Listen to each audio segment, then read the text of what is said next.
जैसा कि हमने समन्वय के बारे में चर्चा कर रहे थे, समन्वय का अर्थ संगठन के कार्यकलापों और गतिविधियों में उचित संबंध, समायोजन और तालमेल स्थापित करना। समन्वय संगठन के विभिन्न अंग एक साथ मिलकर प्रभावकारी रूप से कार्य करते हैं। कार्य संघर्ष और टकराव की पुनरावृत्ति बिना चलता है। और समन्वय का अर्थ ऐसी व्यवस्था करना है कि किसी भी संगठन के सभी हिस्से कार्य की पुनरावृत्ति किए बिना निर्धारित लक्ष्यों की ओर कदम मिलाते हुए आगे बढ़ें। मोनी और रेले ने इसे प्राथमिक और बुनियादी सिद्धांत कहा गया है। और जैसा कि सहयोग और समन्वय की आवश्यकता है, तो समन्वय और सहयोग एक नहीं है। समन्वय को सहयोग समझ लेना भी भूल है। टेरी के शब्दों में सहयोग किसी सामान्य लक्ष्य की प्राप्ति के लिए व्यक्ति का दूसरे के साथ सामूहिक कार्य है, जबकि समन्वय सामूहिक कार्य से कहीं अधिक है। इसका अर्थ है प्रयत्नों की समकालिकता। वह समन्वय कहलाता है जिसके प्रयत्न एक ही समय होने चाहिए। प्रयत्नों की समकालिकता। सहयोग और समन्वय का अंतर समझने के लिए टेरी ने एक बहुत अच्छा उदाहरण प्रस्तुत किया है कि एक लड़का था। वह प्रतिदिन एक दिन प्रातः रेलगाड़ी पकड़ना चाहता था। इसके लिए सोने से पूर्व उसने अपनी घड़ी को आधा घंटा और आगे कर दिया ताकि वह जल्दी उठ सके। लड़के का पिता ये जानता था कि लड़के को सवेरे रेलगाड़ी पकड़नी है, तो उन्होंने सोचा कि लड़के को सवेरे उठने और कपड़े पहनने में, नाश्ता करने में समय लगेगा, तो उसने घड़ी को उन्होंने आधा घंटा और बढ़ा दिया। इसी प्रकार लड़के की माता भी सोने से पहले लड़के के शयनागार में गई और घड़ी को आधा घंटा आगे कर दिया ताकि लड़के को प्रातः जागरण जल्दी नहीं करना पड़े। परिणाम ये हुआ कि आधा घंटा पहले उठने की बजाय अपेक्षा वह 1.5 घंटे पहले उठ गया और उसकी एक घंटे की नींद खराब हो गई, मारी गई। तो टेरी के शब्दों में माता पिता और बेटे के कार्यों में सहयोग तो था, किंतु समन्वय नहीं होने के कारण ये 1 घंटे की नींद मारी गई। अगर वो पहले से चर्चा करके आपस में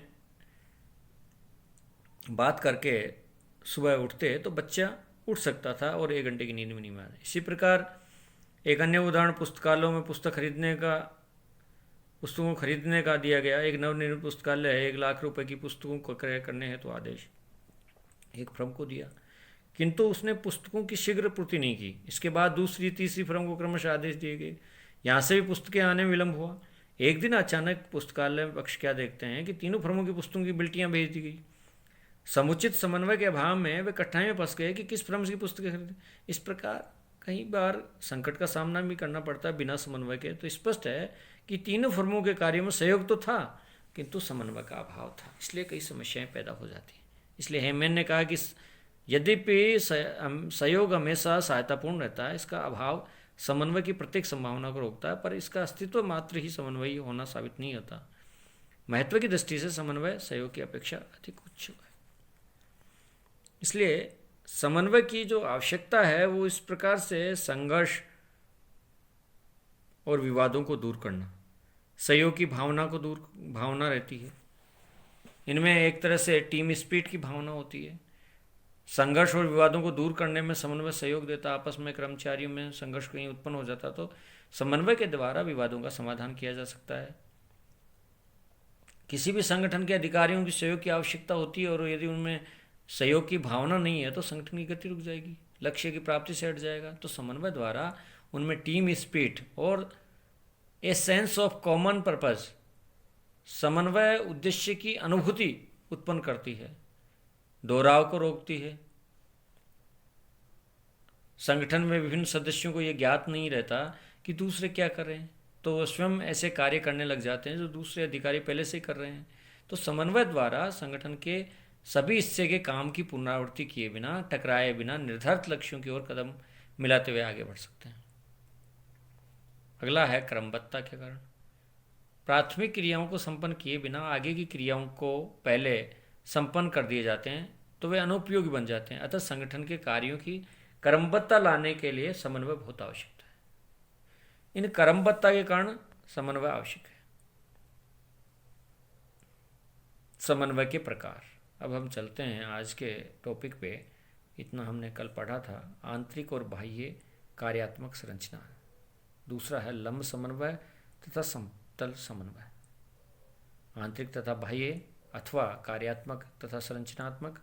दूसरा है लंब समन्वय तथा समतल समन्वय। ये दो प्रकार के समन्वय हैं। तो इसका तात्पर्य हुआ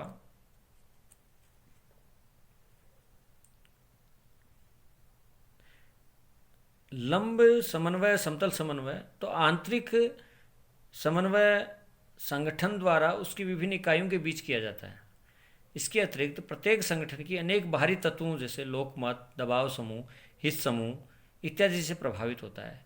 इनके बीच जो समन्वय स्थापित किया जाता है उसे बाह्य समन्वय कहा जाता है। आंतरिक और बाह्य समन्वय, कार्यात्मक और संरचनात्मक। यानी आंतरिक समन्वय संगठन द्वारा विभिन्न इकाइयों के बीच में होता है और इसके अतिरिक्त संगठन के अनेक बाहरी तत्व जैसे लोकमत, दबाव समूह, हित समूह इत्यादि से प्रभावित होता है संगठन। तो इनके बीच जो समन्वय स्थापित किया जाए उसे बाह्य समन्वय कहलाता है। तो कार्यात्मक और संरचनात्मक समन्वय कहलाता है। दूसरा है लंब समन्वय समतल समन्वय। लंब रूप में समन्वय से हमारा तात्पर्य है समन्वय के उस रूप में जो संगठन की इकाई के विभिन्न स्तरों के बीच स्थापित है। उदाहरण के लिए एक संगठन के निर्देशक, उपनिर्देशक, निरीक्षक, नियंत्रक ऐसे अन्य अधीनस्थ समन्वय ले सकते हैं। इस प्रकार समन्वय को पद, सोपान और सत्ता का महत्वपूर्ण स्थान है। जैसे एक विद्यालय या महाविद्यालय है, प्राचार्य है, प्रिंसिपल है, उपाचार्य है, शैक्षणिक स्टाफ है, मंत्रालय की स्टाफ है, एक हियरार्की है, वो लंब रूप समन्वय कहलाता है। तो किसी भी संगठन विभागाध्यक्ष, विभाग के उपाध्यक्ष, फिर सेक्शन ऑफिसर, उसके बाद में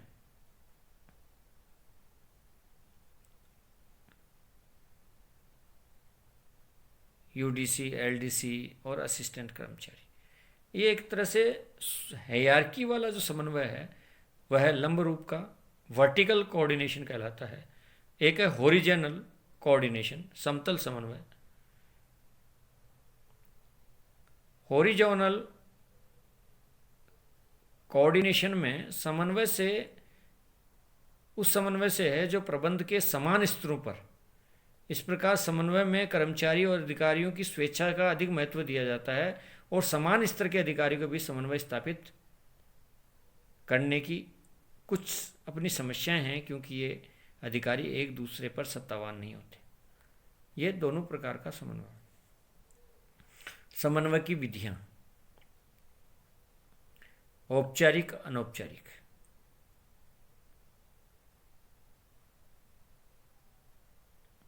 औपचारिक संगठन में प्रधानतः जैसे दो विधियां हैं, औपचारिक, अनौपचारिक। अनेक औपचारिक तरीकों में संगठन में समन्वय स्थापित कार्य किया जाता है। पहला औपचारिक तरीका है नियोजन।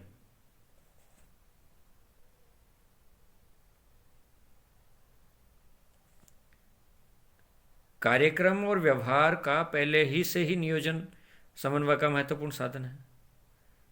यानी प्रत्येक कार्यक्रम और व्यवहार को पहले से नियोजन करके कार्य किया जाता है, समन्वय का महत्वपूर्ण साधन है। तो कुछ लेखकों ने नियोजन राष्ट्रीय स्तर पर समन्वय का प्रयास किया जाता है। हमारे देश में जैसे नीति आयोग है, पहले योजना आयोग, पंचवर्षीय योजनाएं थी, वो एक तरह से नियोजन का प्रमुख रूप से पूरे देश में सभी विभागों का नियोजन समन्वय करता था।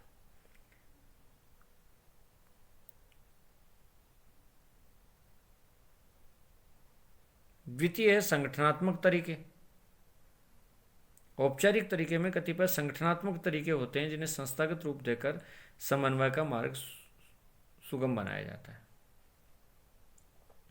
लोक प्रशासन के विभिन्न क्षेत्रों में सम्मेलन, समितियां, गोष्ठियां, अंतर विभागीय समितियां आदि कुछ ऐसे साधन होते हैं जिनके आधार पर संगठन के मतभेद को दूर करके उनमें एकरूपता स्थापित की जाती है। भारत में प्रशासनिक समन्वय स्थापित करने वाले संगठनात्मक साधन कई प्रकार के से हैं।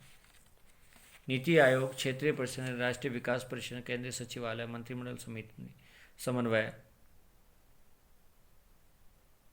महत्वपूर्ण है। तृतीय औपचारिक तरीका है मंत्रिमंडल और मंडलीय सचिवालय। प्रशासन में जितने महत्वपूर्ण विवाद उठते हैं उनके समाधान का मुख्य उत्तरदायित्व मंत्री पर होता है, किंतु इस दिशा में असमर्थ होने पर विवादास्पद मामले मंत्रिमंडल के सामने रख देते हैं। जिनसे महत्वपूर्ण विषयों में मंत्रिमंडलीय सचिवालय समन्वय के प्रयास करता है और उसके संबंध में प्राय भारत सरकार और राज्य सरकारों के बीच प्रशासनिक क्षेत्रों में उत्पन्न होने वाली विभिन्न कठिनाइयों से रहता है। समन्वय का चतुर्थ औपचारिक तरीका है अंतर्विभागीय समितियां।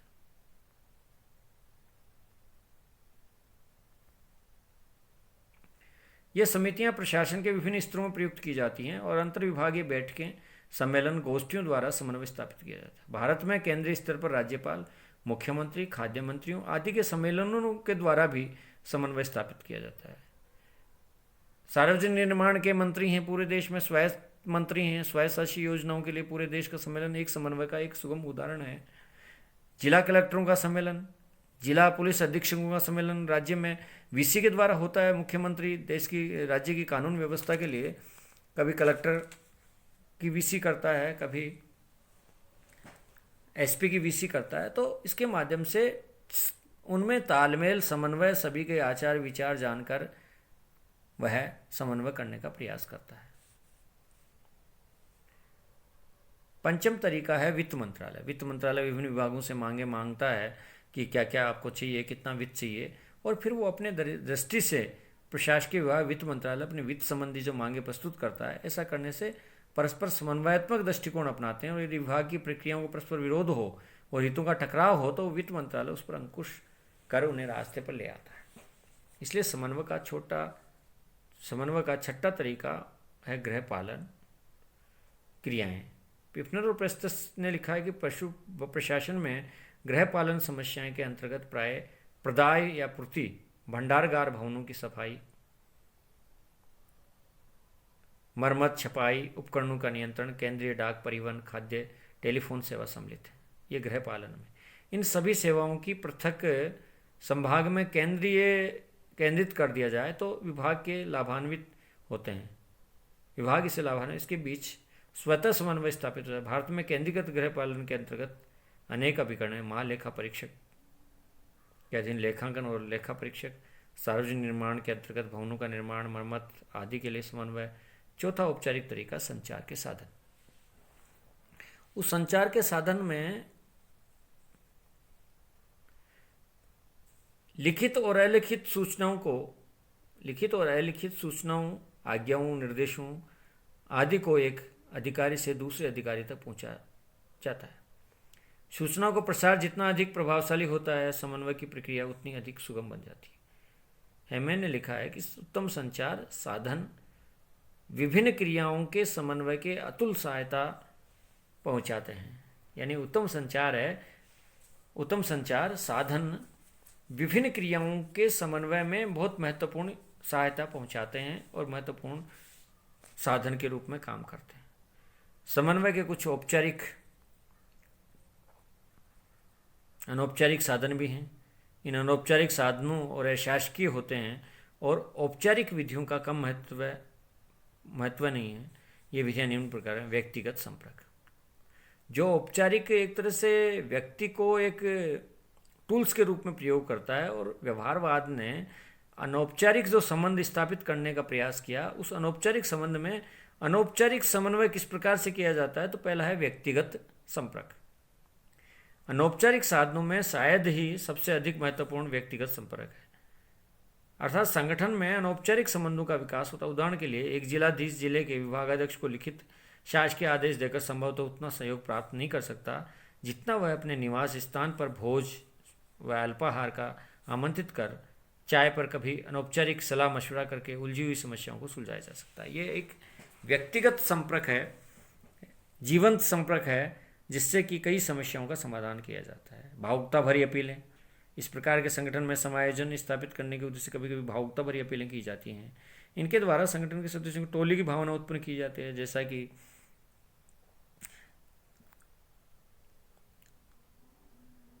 विश्व सम्राट सिकंदर ने सोचा कि भारत विजय हो जाएगा तो उसकी सेनाएं 6 महीने से घर की याद, भूखे प्यासे झेलम के तट पे आके खड़े हो गए, उन्होंने ऊपर हाथ खड़े कर दिए। तब सिकंदर ने उनको भावुक अपील की कि देखो इसके बाद में हम विश्व विजेता बन जाएंगे, और उन्होंने संघर्ष किया और विजय भी मिली।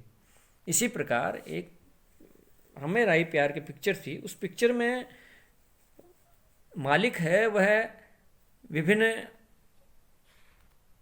ऑर्डर लेता है और ऑर्डर के बाद में, इतना बड़ा ऑर्डर लेने के बाद में उसने ऑर्डर तो ले लिया किंतु वह ठीक से उसको क्रियान्वयन नहीं कर पाता, तो इसलिए अपने कर्मचारियों को अधिक दिन रात करने का या अधिक काम करने को प्रेरित करता है और वह लक्ष्य को प्राप्त करता है। इसलिए भावुकता भरी अपीलें बहुत काम करती हैं और संगठन में भावुकता भरी अपीलों से वह टोली भावना उत्पन्न होती है और टोली भावना से वह लक्ष्य की प्राप्ति की जा सकती है। अगला है राजनीतिक दल। शासन में राजनीतिक दल भी नीतियों और योजनाओं और कार्यक्रमों में समायोजन का अनौपचारिक कार्य करते हैं। भारत में 1967 से 70 तक 1982 के बाद केंद्र राज्य विवाद उग्र हुए क्योंकि अनौपचारिक समन्वय के रूप में राजनीतिक दलों की भूमिका स्वल्प हो गई है। जब जब हमारे देश में केंद्र और राज्य स्तर पर एक दल की सत्ता रूढ़ रहा, तब हमारे देश की नीतियों और योजनाओं में कार्यक्रम समायोजन होता रहा, किंतु विभिन्न संगठनों की, केंद्र में विभिन्न दलों की सरकारें, यूपीए एनडीए गठबंधन और वर्तमान में राज्य में कांग्रेस और सेंटर में भाजपा एनडीए का सरकार, तो इस प्रकार में समन्वय की आवश्यकता होती है। और इन औपचारिक संबंधों की बजाय अनौपचारिक साधनों का अगर प्रयोग करते हैं, वीसी करते हैं, अपन आपसे प्रधानमंत्री विभिन्न मुख्यमंत्रियों से अभी कोविड-19 के अंतर्गत जीवंत संपर्क किया, तो इसका तात्पर्य है कि उन्होंने अनौपचारिक साधनों का अधिक उपयोग किया, जिससे कि पूरे देश में कोरोना महामारी से अन्य देशों की या विश्व के अन्य देशों में जो समस्याएं आई उससे हमारे देश में कम आई। इस दृष्टि से कोविड-19 को किस तरह से प्रधानमंत्री ने विभिन्न मुख्यमंत्रियों के माध्यम से वीसी से बराबर सहयोग और समन्वय लेते हुए इस समस्या से बाहर आने में या अपने आप को एक नया विश्वास अर्जित करने में अकल्पनीय समन्वय की एक समन्वय को स्थापित किया और अकल्पनीय समन्वय के कारण आज देश में कोरोना इतना प्रभावकारी नहीं रहा जितना अन्य देशों में परेशान किया। समन्वय में बाधाएं आती हैं। समन्वय कार्य सरल नहीं है। समन्वय का निम्नलिखित या कह सकते हैं कि अलग तरह से बाधाएं आती हैं। संगठनों का आशातीत विकास, पहली जो समन्वय में जो बाधाएं आती हैं, आशातीत विकास। संगठनों का आशातीत विकास समन्वय के मार्ग को जटिल बनाता है। कार्य अधिक बढ़ जाने से समन्वय स्थापित करना भी कठिन बन जाता है। संगठन बड़ा होने से अधीनस्थ कर्मचारियों की संख्या अधिक हो जाती है और इस प्रकार से संचार साधनों की समस्या जटिल बन जाती है, अतः समन्वय का कार्य अत्यंत कठिन हो जाता है। तो इसलिए संगठनों का आशातीत जो विकास है उसके कारण भी बाधाएं आती हैं, कहीं विकट समस्या उत्पन्न हो जाती है समन्वय में। दूसरा है समन्वय विशेषीकरण या वैज्ञानिक तकनीकी विकास। समन्वय के जटिल समस्याओं को जटिल बनाने के कारण विशेषीकरण संबंधित वर्तमान संगठन में वैज्ञानिक और तकनीकी विकासों के परिणाम स्वरूप यह आवश्यक हो गया कि कार्यों को विशेषज्ञों में विभाजित कर दिया जाए। ये विशेषज्ञ केवल अपने ही कार्य में संलग्न रहते हैं, अतः उनके बीच समन्वय स्थापित करना एक प्रमुख समस्या है। संक्षेप में समन्वय के मार्ग में निम्न बाधाएं हैं: लोक प्रशासन के आकार में वृद्धि, नवीन आवश्यकताओं तथा मांगों का प्रचार करने के लिए नए व्याकरणों की रचना करने में बढ़ती प्रवृत्ति, नियंत्रण के विस्तार का संकुचित होना, कार्य को अपने ऊपर से अधिकार पर छोड़ने की अधीनस्थों की प्रवृत्ति, अधिकारी की ओर से अधिकारों का विकेंद्रीकरण का भाव। और जैसा कि समन्वय के लिए हर्नल क्लीवलैंड ने कुछ ऐसे विचारक हुए हैं कि समन्वय का अभाव की आलोचना नहीं करते, अपितु वो उसका स्वागत करते हैं कि योजनाबद्ध तरीके से संगठन में टेंशन हो। हर्नल क्लीवलैंड का नाम इसमें विशेष उल्लेखनीय है और उन्होंने टेंशन थ्योरी दी, तनाव सिद्धांत। उनके अनुसार एक सरल और सुगम संगठन में किए जाने वाला समन्वय अधिक अच्छा नहीं होता। यदि किसी संगठन में विवाद उत्पन्न नहीं होते तो वहाँ इस प्रकार के झगड़ों को योजनाबद्ध तरीके से प्रारंभ कर देना चाहिए। और संगठन में झगड़े उत्पन्न होने से अनेक प्रशासनिक विषयों का रूप स्पष्ट हो जाता है, क्योंकि सबकी बातें सामने आ जाती है और अनेक समस्याओं पर महत्वपूर्ण विचार प्रस्तुत किए जा सकते हैं। ये एक अर्नल्ड क्लीवलैंड ने टेंशन थ्योरी दी कि किसी संगठन में योजनाबद्ध तरीके से झगड़े किए जाएं और उससे संगठन के झगड़े से उत्पन्न होने से अनेक प्रशासनिक विषयों का स्पष्ट आए। वो अपनी अपनी बात रखेगा, झगड़े होंगे तो तूने ये किया, तूने ये किया, तूने ये काम किया, तो वो विषयों का जो स्पष्ट रूप आएगा और अनेक समस्याओं पर महत्वपूर्ण विचार प्रस्तुत किए जा सकते हैं उस समन्वय में। तो एक अपना है टेंशन थ्योरी, पर ये संगठन अपना अपना लेखक का विचार है, किंतु समन्वय प्रशासन का हृदय है। इसलिए समन्वय में कुछ बाधाएं आ सकती हैं, किंतु हम औपचारिक साधनों की बजाय अनौपचारिक साधनों पर अधिक बल देंगे। हम व्यक्तिगत संपर्क करेंगे, भावुकता भरी अपील करेंगे, राजनीतिक दलों का सहयोग लेंगे, तो संगठन में समन्वय का जो ताना बाना है या संगठन में समन्वय है, जो प्रशासन और प्रबंध का हृदय कहा जाता है, हार्ट कहा जाता है, ये एक तरह से वास्तव में समन्वय के बिना कोई भी कार्यों का लक्ष्य प्राप्त करने में आसान काम नहीं रहता। इसलिए अर्नल्ड क्लीवलैंड ने अपने आप ने एक टेंशन थ्योरी दी, अपने अपने विचार है लेखकों के, फिर भी समन्वय प्रशासन का हृदय है, रक्त है। इसके बिना कोई भी प्रशासन है लक्ष्य की प्राप्ति नहीं कर सकता। आज के लिए इतना ही। धन्यवाद।